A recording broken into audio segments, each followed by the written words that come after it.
a critical ceremony involved in a lot of graduations and stuff like that in the military, and it's just Veterans Day is this Friday, but Thompson High School is holding a Memorial Day ceremony Thursday, and reporter Lizzie Milstead has you covered on today's show. Cross-country traveled to Spain Park this weekend in the sectionals race for the year. And in today's sports, I've got the details. The THS Theater Department competed in the Trumbauer Festival this past weekend. We have the results in today's entertainment. These stories plus more headlines are coming your way on today's THS TV.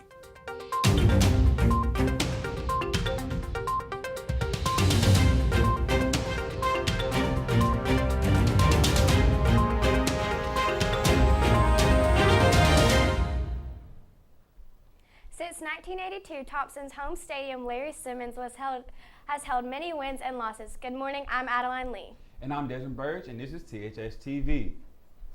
With the new high school being built comes a new stadium, and Larry Simmons being passed over to the middle school. Reporter Simon Schuessler will fill you in on the history of Larry Simmons Stadium. Thompson's playing their last few playoff games in the coming weeks, which means the end of an era. Once Thompson takes his last snap at Larry Simmons Stadium, the team will be moving on to a new field. Around and see the lights, it's just a big accomplishment that we made it here, especially being in the playoffs. So what legacy does Larry Simmons Stadium leave? Who even is Larry Simmons? The stadium was named Larry Simmons Stadium on October 30th, 1992, dedicating it to Mr. James Larry Simmons, an athletic coach that came to Thompson High School in the fall of 1968. He won our only state championship in football so far in 1982 as the head football coach. He was later principal from 1986 until 1992. The stadium was built in 1963, and although there has been some renovations, has remained standing since. The latest renovation was in 2014 to install a new turf field, renovate the field house, and install a new press box. Over the years, the stadium has witnessed some amazing moments. From soccer games and parades to band competitions and football games, there never was a dull moment sitting in the bleachers. Most recently, the stadium has seen the football team race to an undefeated regular season, as it also did back in 1982. It would be fitting for this Warrior football team to win its second state championship in its last season at Larry Simmons Stadium, replicating his success way back when. For THS TV, I'm Simon Schuessler. Peer helpers spread some kindness last week. Last Wednesday, a bucket was put up in the main lobby filled with positive notes on water droplets. The Drop in the Bucket project let you write encouraging notes to other students. How are you spreading kindness throughout the school? Tweet us at THS News TV, and you could be featured on an upcoming show. This Friday is the holiday we honor our veterans. Reporter Lizzie Milstead has more on the Veterans Day program this Thursday. The annual Veterans Day program is this Thursday, and students are ready to show their pride for their country. Veterans Day is an official United States holiday in order to honor U.S. veterans, which are people who have served in the U.S. Armed Forces. This holiday is held on November 11th. Students will be excused from school this day. The Madrigals will perform America the Beautiful and Let There Be Peace on Earth. The JROTC will perform the Prisoners of War Missing in Action table ceremony. the table ceremony is important because it's a time-honored tradition ever since the first POW table and MIA table, It's a critical ceremony involved in a lot of graduations and stuff like that in the military, and it's heavily honored, and we've been asked to do it for many other ceremonies around the state. So we do it a bit differently than other schools might do it, or other units. It's a time-honored tradition. Students are allowed to invite family or friend veterans to enjoy the ceremony this Thursday, November 10th.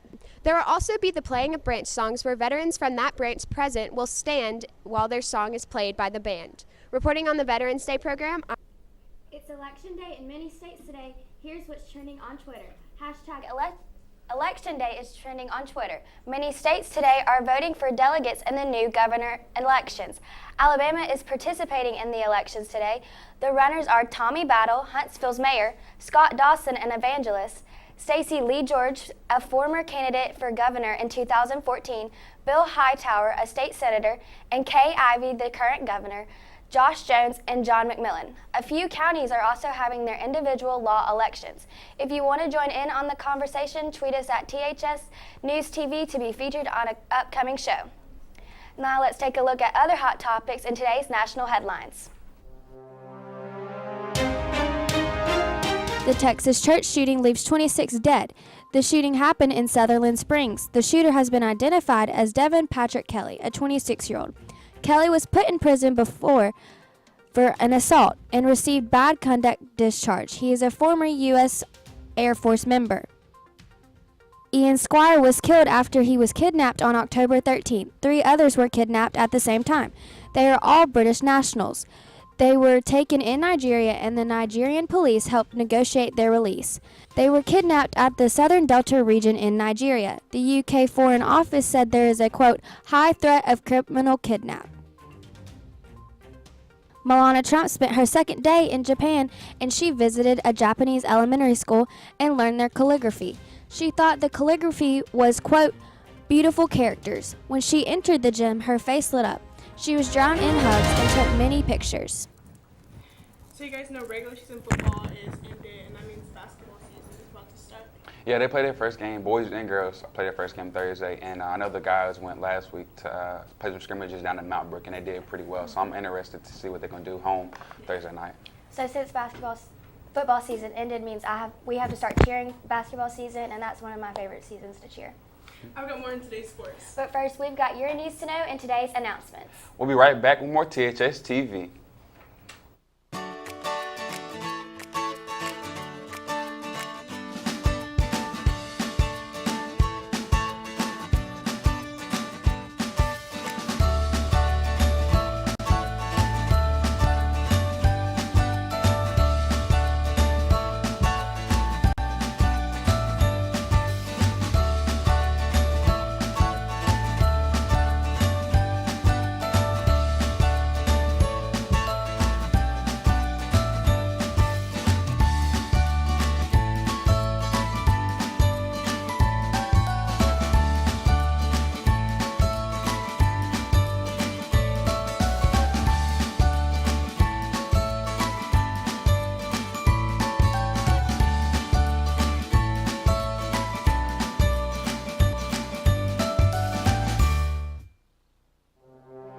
Still to come on THS TV.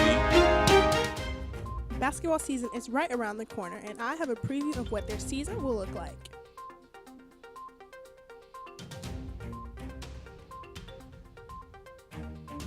Christmas is almost here, and if you want to know more about Operation Christmas Child, I've got the details in today's news. This is THS TV, Thompson High School's source for sports.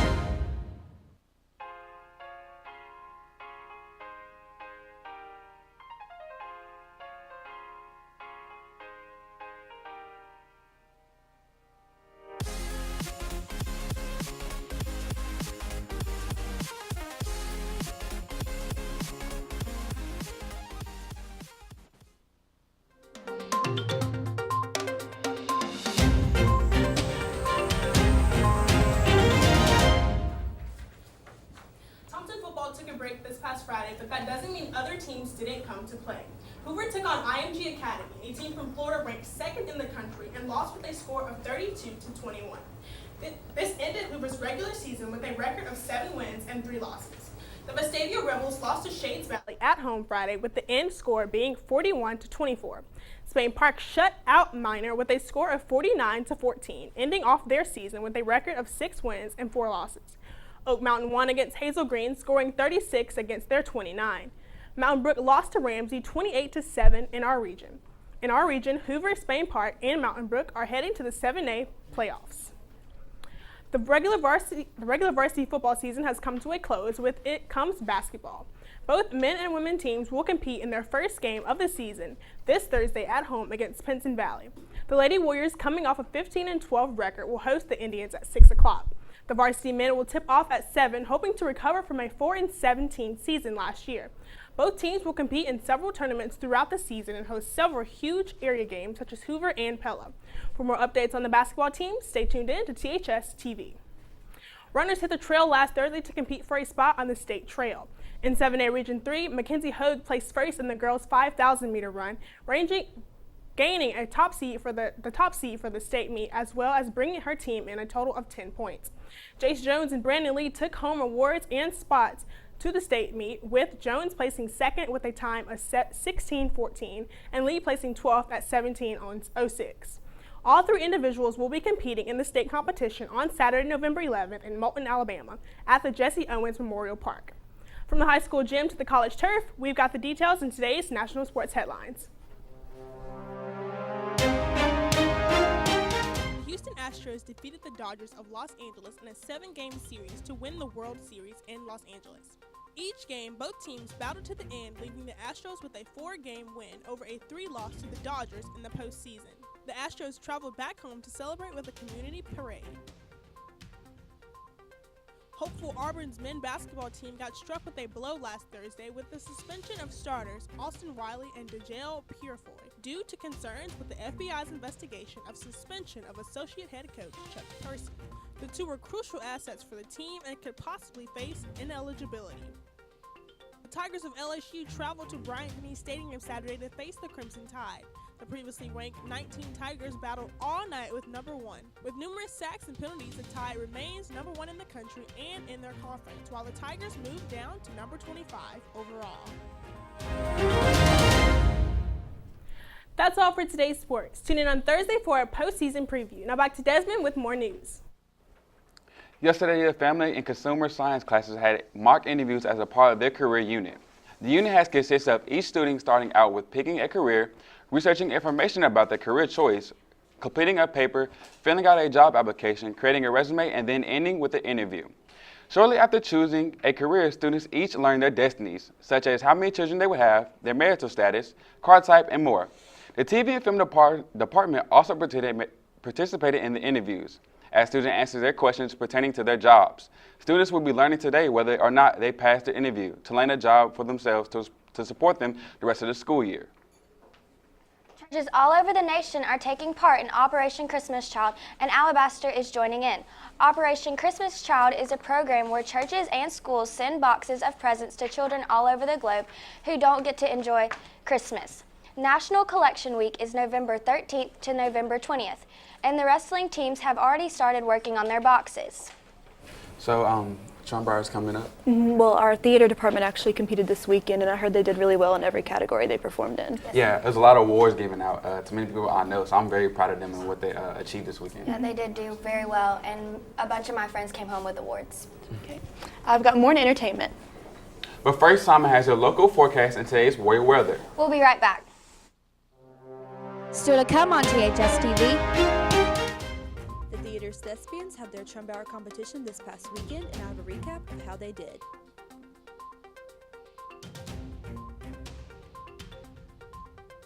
If you're getting tired of the old emojis, Apple released new ones, and I've got more in today's Tech Talk. You're watching THS TV, Thompson High School source for entertainment.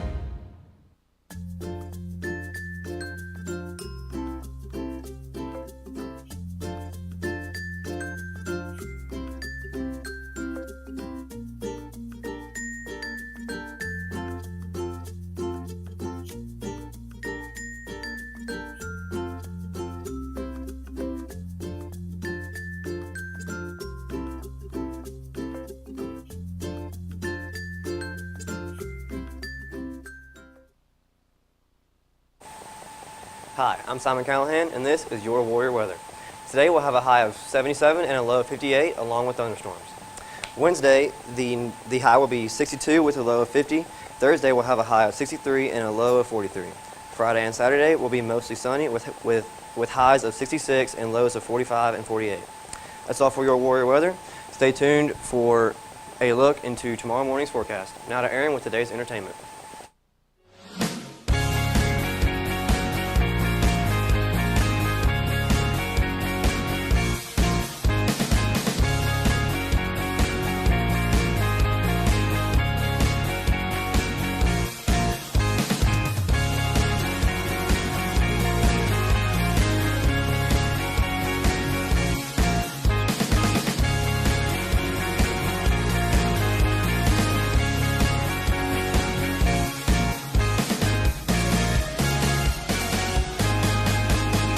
The Veterans Day program is this Thursday, and the Madrigals will be singing 2 songs. They'll be singing an arrangement of America the Beautiful and the traditional song, Let There Be Peace on Earth. They have been preparing these songs since late September and are waiting to show the school and the veterans their way of touching people's hearts through music. think of music as a language that everybody can speak no matter where you are or what circumstances you're in. Music is just something that always touches your heart and really speaks to you. And what we're trying to do is respect our veterans, but also the country we live in that gives us the ability to sing. To save up for a trip, the THS Madrigals and Choir have been selling popcorn and brownies to raise money. Even though there is not a total for money raised, each individual has raised their own money by selling popcorn made by the Popcorn Factory with flavors such as Corn Fusion, Buffalo Ranch, Kettle Corn, and White Cheddar. They also sell brownies that they have made on their own to sell. It is $2 per bag of popcorn and $1 per brownie. If you would like to buy popcorn, you can go to any Choir or Madrigal member throughout the week, but if you would like to buy a brownie, you can buy them on Thursdays by any Choir or Madrigal member. The sound of medals rang through the hallways yesterday as Thompson Thespians got to show off their awards from the Walter Trumbauer Festival last weekend. Cast members A.C. Brooks, Maddie Hill, Peter DeToro, Madison Hotchkiss, and Julia McCammon were awarded All-Star Cast for their production Rules of Comedy. Ryan Geralds was also awarded Best Supporting Actor in the One Acts Festival. Many other actors were passed on to state competitions for their individual performances. For more information on Thompson Thespians and the state Trumbauer competitions, stay tuned in to THS TV. Music, movies, and more, we've got the latest gossip and celebrity news in today's Hollywood Headlines. Tonight's show starring Jimmy Fallon, tapings scheduled for the week of November 6th through the 10th have been canceled in wake of Jimmy Fallon's mother's death, and reruns will be airing instead. The network said in a statement to E! News on Saturday that they extend their deepest condolences to Jimmy and all that were touched by his mother's life. American Idol is making its return to TV in March, and Ryan Seacrest confirmed the date for the hit show's revival while on Live with Kelly and Ryan. The 2-hour premiere will air on ABC on March 11th, starting out with the audition rounds, which began taking place during August in Orlando, and then went on to 23 different stops across the country.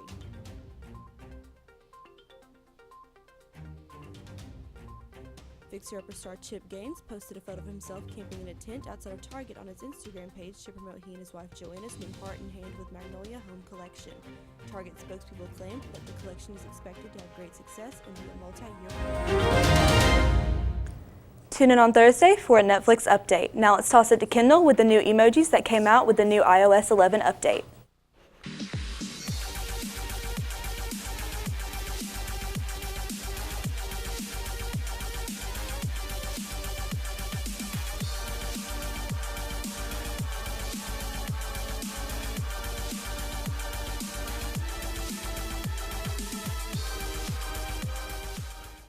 Apple released the iOS 11.1 with a new set of emojis for iPhone and iPad users. Emojis range from new dinosaurs to male and female vampires. Apple also included the gesture for I love you and other gestures in sign language. Along with the emojis, Apple brought back the 3D multitasking fix. In the last update, this was taken away due to technical constraint, but later was restored.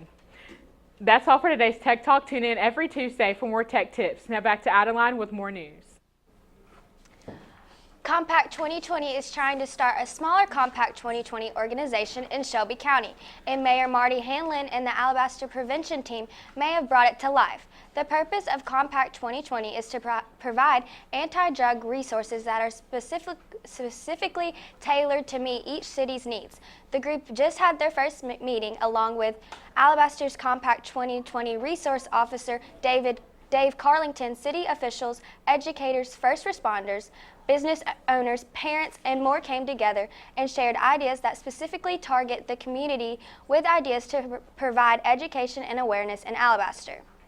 Well, I actually think the Compact 2020 idea was really well. I think it's actually really cool how Alabaster is just trying to better as a community and as a city as a whole to make our community a lot better. And we're coming together to support one cause, and that's good, and that's good for a city to come together. And there's one thing that the city is really focused on, and that one thing where our main focus on right now is which is the anti-drug prevention. So I'm glad that we can work on that. We got you up to date on local news. And now Simon will have you prepared on your morning commute with today's bus stop forecast. Simon? If you are heading to the bus stop tomorrow morning, it will be 67 degrees at 6 a.m. and 7 a.m. You might want to bring an umbrella because there will be thunderstorms throughout the day. That's all for your bus stop forecast. Now back to you guys. I'm really excited for this football game on Friday night. Yeah, it's the first season, first game of the playoffs. Yeah, It's and always fun. it's gonna be so great. Especially, we've never been to the playoffs. We haven't been to the playoffs in a while, Yeah. and we're 10-0, this undefeated Thompson team. I cannot wait to see what we're gonna do this Friday night. That's all for today's news. Tune in on Friday for more information about Key Club's Sadie Masquerade Dance. And follow us on Twitter for updates at events happening at THS this week. Have a great day.